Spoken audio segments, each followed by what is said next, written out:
रामकृष्ण हरी मित्रांनो, कसं आहेत आपण सर्वजण? तर मित्रांनो, आज आलो होतो सकाळी ग्राउंडवरती. म्हटलं थोडंसं फिरावं, म्हटलं खूप दिवस झाले ग्राउंडवरती चक्करच नाही मारलं.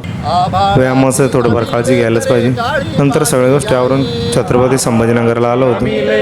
इकडे येण्याचं कारण 2 दिवसासाठी धरणे आंदोलनाचं नियोजन झालेलं होतं आणि आम्हाला आदल्या दिवशीच कळवलं होतं.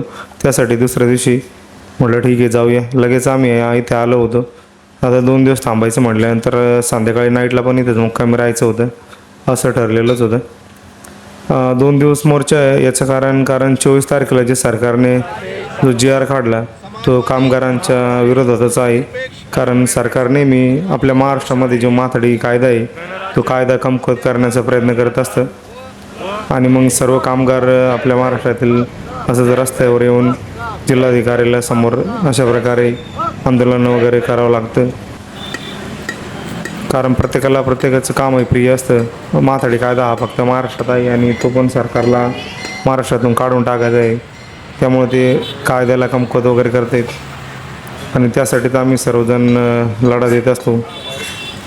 आमचे नेते साथी सुभाष लोमटे, सांगवीकर सर हे सर्वजण आम्हाला योग्य ते मार्गदर्शन करत असतात नेहमीच. हे बघा, हे समोर जिल्हाधिकारी कार्यालय आहे आणि यासमोरच आमचा हा मंडप आहे.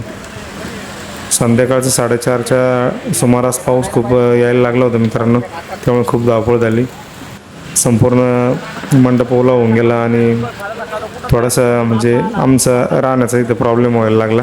त्यानंतर आम्ही ताडपत्रे वगैरे सर्व काही आणून घेतलं होतं, परंतु पाऊस आल्यानंतर थोडीशी तारंबळ उडतेच सर्वांची. तर मित्रांनो, चला आपापल्या कामासाठी आपल्याला लढा द्यावाच लागतो. तर व्हिडिओ जर तुम्हाला आवडला असेल तर लाईक, फॉलो, शेअर तुम्ही करू शकता. धन्यवाद.